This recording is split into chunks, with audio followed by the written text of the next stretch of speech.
안녕하세요. 임플란트 타이거입니다. 나라를 위해 희생하셨던 분들, 국가를 위해 헌신하셨던 분들, 이런 분들에 대해서는 국가에서 끝까지 책임져야 합니다. 그리고 정부에서는 이런 분들에 대한 합당한 처우 또는 보상을 위해서 여러 가지 정책을 시행하고 있는데요. 그럼에도 불구하고 많은 분들이 아직까지 내가 받아야 되는 보상 또는 혜택을 받지 못하는 경우도 있습니다. 자, 그렇기 때문에 오늘은 최근 변경된 제도, 아직까지 많은 분들이 알지 못하는 변경된 제도에 대해서 알려드리려고 하는데요. 7가지 제도가 최근 변경되거나 개정되었습니다. 자, 첫 번째, 국가유공자 기초연금 문턱을 확 낮추겠다 하는 내용이 8월 1일부터 시행되었습니다. 기초연금법 시행령이 바뀐 건데요. 기초연금, 그러니까 노후 생활을 지원하기 위해서 소득 하위 70% 이하 만 65세 이상 고령층에게 일정 금액을 매달 지급하는 제도입니다. 그렇지만 국가유공자, 독립유공자, 보훈대상자 이런 분들이 보상금을 받으면서 소득기준, 재산기준에 해당되지 않아서 많은 분들이 탈락되게 되었는데요. 그렇지만 이제부터는 이런 국가유공자, 독립유공자, 보훈대상자, 보상금 중에서 최대 43만 원까지 수당을 제외시켜드립니다. 그러니까 소득으로 보지 않는다. 43만 원까지는 일부 수당이 제외되어서 지금까지 기초연금을 받지 못했던 분들이 받을 수 있도록 바뀐다는 겁니다. 그러니까 소득평가 산정 제외 기준액 43만 원, 이 부분은 국가보훈처, 보건복지부가 협의를 해서 공훈 명목 수당 중에서 가장 큰 무공영예수당의 최고액 수준까지 책정하겠다. 그렇기 때문에 지금까지 이 부분 때문에 기초연금을 받지 못했던 만 65세 이상 노인이면서 기초연금을 받지 못했던 분들이라면 이제부터는 받을 수 있게 되었다. 그렇기 때문에 혹시 아직까지 이런 정보를 몰라서 기초연금을 받지 못하는 분들이라면 반드시 129번 보건복지상담센터에 확인해 보셔야 됩니다. 자, 두 번째, 상위 국가유공자 보철용 차량, 전기차, 수소차를 지원해 드립니다. 상위 유공자, 국가유공자들이 이용하고 있는 보철용 차량 지원 대상에 전기차나 수소차를 추가해서 지원해 드리고요.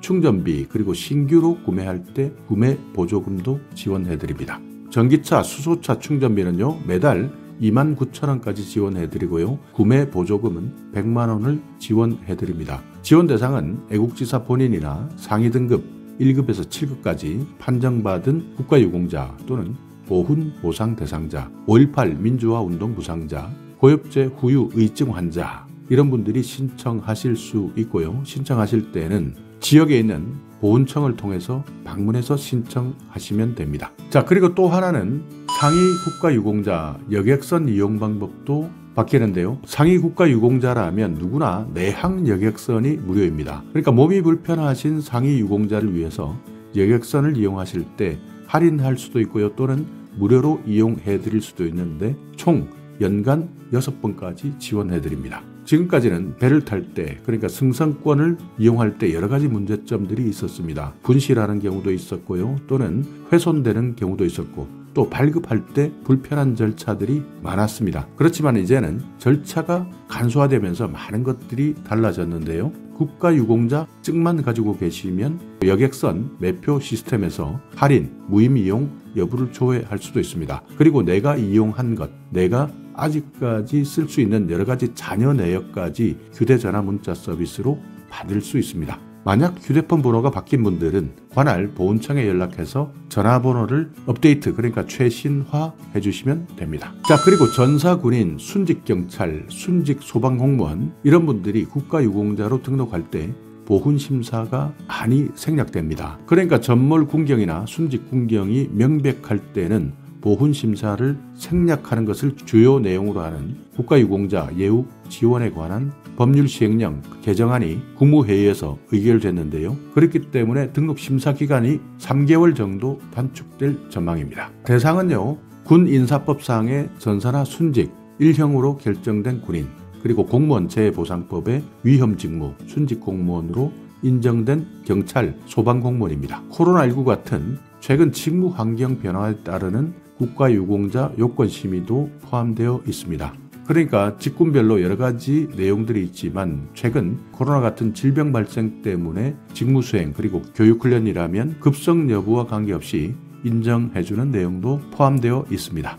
자, 그리고 참전 유공자, 무공수훈자 이런 분들 위탁병원, 감면 대상자 약제 비용을 지원해드리는 내용도 있는데요. 2022년 10월부터입니다. 의료비 지원 감면 대상자, 75세 이상 참전 유공자나 제1학도의용 군인, 무공수훈자 본인 위탁병원을 이용하실 때 진료비뿐만 아니라 약제비까지 지급합니다. 지금까지는 보훈병원을 이용할 때 진료비, 약제비를 지원했지만 위탁병원을 이용할 때는 진료비만 지원해왔습니다. 그렇기 때문에 의료비가 많이 나와서 형평성 논란이 있었는데요. 국가보훈처에서 고령, 참전 국가유공자 이런 분들이 의료비 부담을 줄이고 가까운 위탁병원에서 편리하게 의료 서비스를 받을 수 있도록 지난 5월에 관련 법령을 개정해서 10월부터 11만 명 정도 국가유공자에게 위탁병원 약제비 지원이 가능해진 겁니다. 위탁병원 약제비 지원 혜택 받을 수 있는 분들은요, 2022년 10월 이후에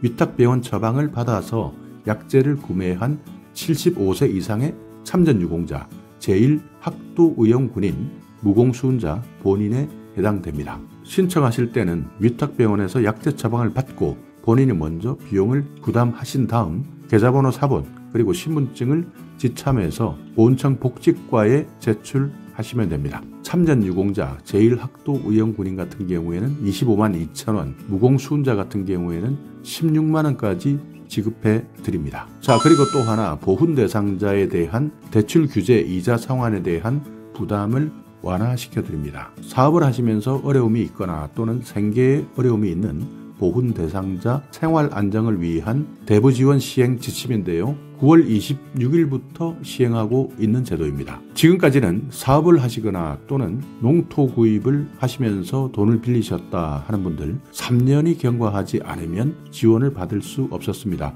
그렇지만 이것을 개정해서 3년에서 2년까지 단축해 드린 것이죠. 그러니까 만약 혹시 아직까지 3년이 지나지 않아서 대부를 받을 수 없다 생각하시는 분들 이것이 3년에서 2년으로 기간이 단축되었다 하는 내용도 기억해 두시고요. 또 농사를 지으시는 분들 거주 조건이 완화되었습니다. 지금까지는 영농종사자 확인이 어려울 때는 반경 20km 이내에 거주하셔야 되는데요. 이것을 30km 이내로 완화했습니다. 혹시 여기에 해당되시는 분들 꼭 참고해 주셔야 됩니다. 또 상환유예 제도도 있습니다. 불의의 사고 또는 질병, 생계곤란 때문에 채무자가 배부금을 갚지 못한다 이럴 때는 1년에서 3년 동안 유예하고 그 기간 동안에 이자를 면제해 주는 제도도 있고요.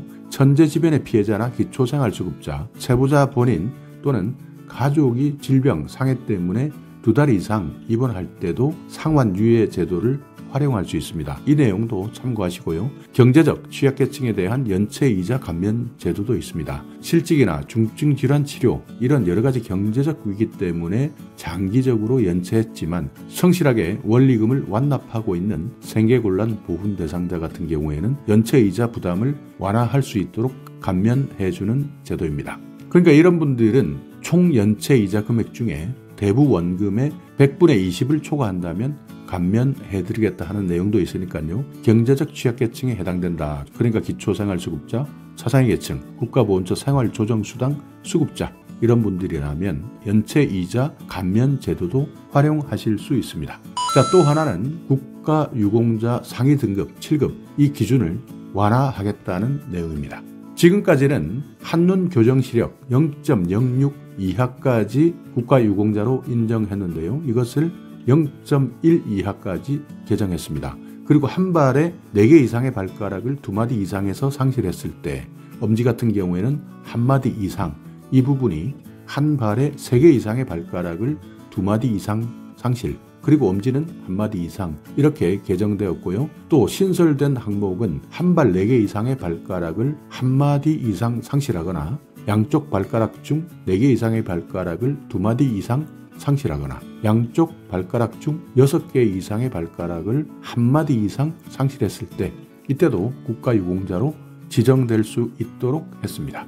또 둘째 손가락 2마디 이상 상실했을 때 국가유공자 지정될 수 있었지만요. 둘째 손가락 1마디 이상만 상실해도 지정될 수 있도록 바뀌었고요. 또 신설한 것은 한쪽 난관 또는 한쪽 난소를 상실했을 때도 국가유공자로 지정할 수 있도록 바뀌었습니다. 이렇게 국가유공자 상위 등급 7급을 받게 된다면 상위 보상금 한 달에 36만 5천 원에서 52만 1천 원까지 교육지원, 취업지원 등의 보훈 혜택을 받을 수 있고요. 또 앞으로 상위 등급 체계 그리고 절차를 개선하면서 외부 병원 장애진단서를 도입해서 법률 개정 절차도 진행하고 있습니다. 자, 이렇게 국가보훈처에서는요, 여러 가지 내용들을 개선하고 또 정비하고 있는데요. 이런 내용들을 아직까지 잘 모르고 내가 정당하게 받을 수 있는 보상임에도 불구하고 정책이나 제도가 바뀌었다는 것을 몰라서 아직까지 혜택을 받지 못하고 있는 분들이 계신다면 반드시 오늘 이 정보를